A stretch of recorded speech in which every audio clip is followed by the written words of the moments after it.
യുഎഇയിൽ Indian പ്രവാസികളുടെ ജനസംഖ്യ 40 ലക്ഷം പിന്നിട്ടു. 10 വർഷത്തിനിടെ 2 മടങ്ങ് വർധനയാണ് പ്രവാസി ജനസംഖ്യയിലുള്ളത്. ദുബായ് ഇന്ത്യൻ കോൺസുലേറ്റ് ആണ് കണക്കുകൾ പുറത്തുവിട്ടത്. തൊഴിൽ തേടി യുഎഇയിലേക്ക് എത്തുന്ന ഇന്ത്യക്കാരുടെ എണ്ണം സർവകാല റെക്കോർഡിലാണ് എന്നാണ് കോൺസുലേറ്റ് പറയുന്നത്. ഏറ്റവും പുതിയ കണക്ക് പ്രകാരം 43.6 ലക്ഷം ഇന്ത്യക്കാരാണ് യുഎഇയിൽ താമസിക്കുന്നത്. ഇന്ത്യക്കാരിൽ പകുതിയിലേറെ പേരും താമസിക്കുന്നത് ദുബായ് എമിറേറ്റിലാണ്. ഇന്ത്യക്കാരുടെ വരവ് ദുബായ് അടക്കമുള്ള എമിറേറ്റുകളിലെ പ്രവാസി നിക്ഷേപവും വർദ്ധിപ്പിച്ചിട്ടുണ്ട്. കഴിഞ്ഞ 5 വർഷത്തിനിടെ 15 ബില്യൺ ദിർഹമാണ് ദുബായിൽ ഇന്ത്യൻ കമ്പനികളുടെ നിക്ഷേപം. ദുബായിൽ ബിസിനസ് ചെയ്യുന്ന ഇന്ത്യൻ സ്ഥാപനങ്ങളുടെ എണ്ണം 70,000-ലേറെയാണ്. ദുബായിൽ വീട് മാറാൻ ഉദ്ദേശിക്കുന്നവരാണെങ്കിൽ ബജറ്റ് ഫ്രണ്ട്ലി ആയിട്ടുള്ള ആർടിയുടെ ഒരു പുതിയൊരു സംവിധാനം വന്നിരിക്കുകയാണ്. ദുബായ് ആർടിയും ട്രക്കറും ചേർന്ന ലൊഗസ്റ്റി എന്നൊരു ആപ്പ് ഇറക്കിയിട്ടുണ്ട്. ആർട്ടിഫിഷ്യൽ ഇന്റലിജൻസ് ഉപയോഗിച്ച് പെട്ടെന്ന് തന്നെ നിങ്ങൾക്ക് അതിൽ രജിസ്റ്റർ ചെയ്യാൻ സാധിക്കുന്നതാണ്. അതുമാത്രമല്ല, സ്റ്റുഡിയോ മുതൽ വില്ലകൾ വരെയുള്ള പാക്കേജുകൾ നിങ്ങൾക്ക് ആവശ്യാനുസരണം എടുക്കാവുന്നതാണ്. പാക്കിംഗ്, ഫിക്സിംഗ് അടക്കമുള്ളതെല്ലാം നമുക്ക് ഈ പാക്കേജിൽ കിട്ടുന്നതാണ്. അതുമാത്രമല്ല, 810 ദിർഹംസ് ആണ് ഇതിന്റെ ചാർജിങ് വരുന്നത്. ഈ ലൈവ് ട്രാക്കിങ്ങും നിങ്ങൾക്ക് അറിയാൻ സാധിക്കുന്നതാണ്.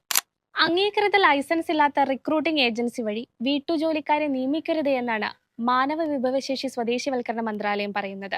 ജോലിക്കാർക്കോ വീട്ടുടമയ്ക്കോ എന്തെങ്കിലും പ്രയാസം നേരിടേണ്ടി വന്നാൽ ഏജൻസിയുമായി ബന്ധപ്പെട്ട് പുതിയ ഒരാളെ നൽകാൻ ആവശ്യപ്പെടാം. ഈ വ്യാജ റിക്രൂട്ട്മെന്റിൽ എത്തുന്നവരുടെ മെഡിക്കൽ പരിശോധന, സ്വഭാവ പശ്ചാത്തലം ഇതൊന്നും തന്നെ അറിയാൻ സാധിക്കുന്നതല്ല. അതുകൊണ്ട് തന്നെ എന്തെങ്കിലും പ്രശ്നങ്ങൾ വന്നാൽ നമ്മൾക്ക് നിയമപരമായി മുന്നോട്ട് പോകാൻ സാധിക്കുന്നതല്ല. ഉടമയുടെ സ്പോൺസർഷിപ്പിലാണ് ജോലിക്കാരെ നിയമിക്കേണ്ടത്. 2 വർഷമാണ് കരാർ കാലാവധി. ജോലിക്കാരെ വീടുകളിൽ താമസിക്കാൻ താല്പര്യമുള്ളവർക്ക് അങ്ങനെയും ചെയ്യാം. ദുബായിൽ 6 പുതിയ ബസ്, ടാക്സി പാതകൾ കൂട്ടിച്ചേർക്കാൻ ഒരുങ്ങുകയാണ് RTA. യാത്രക്കാരുടെ എണ്ണത്തിൽ 10% വർധനവ് വരുത്തുമെന്നും യാത്രാദൈർഘ്യം 41% കുറയ്ക്കുമെന്നതാണ് RTA പറയുന്നത്. അതുകൊണ്ട് തന്നെ രാവിലെയും വൈകുന്നേരവും പ്രധാന റോഡുകളിലെ തിരക്ക് ഗണ്യമായി കുറയും. എന്തായാലും ഷാർജയിൽ താമസവും ദുബായിൽ ജോലി ചെയ്യുന്നവർക്കും ഈ ഒരു വാർത്ത വളരെയധികം ആശ്വാസം നൽകുന്നതാണ്. കേരളത്തിൽ സാമ്പത്തികമായി പിന്നോക്കം നിൽക്കുന്ന കുടുംബങ്ങൾക്ക് സൗജന്യ ഇന്റർനെറ്റ് സേവനം നൽകാൻ ഒരുങ്ങുകയാണ്. കേരള സർക്കാരിന്റെ കെ-ഫോൺ എന്നതാണ് ഈ ഒരു സംരംഭത്തിന്റെ പേര്. ഓൺലൈനായിട്ടാണ് സൗജന്യ ഇന്റർനെറ്റ് കണക്ഷന് വേണ്ടി അപേക്ഷിക്കേണ്ടത്. നിലവിൽ 50,000 കുടുംബങ്ങൾക്ക് കഴിഞ്ഞ വർഷം ഈ കണക്ഷൻ ലഭിച്ചിട്ടുണ്ട്.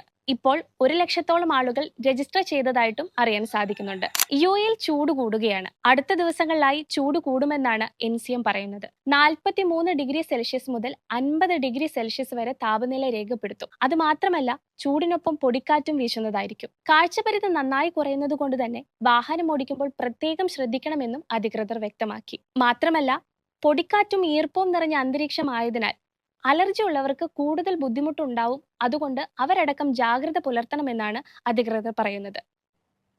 More news updates, stay with us.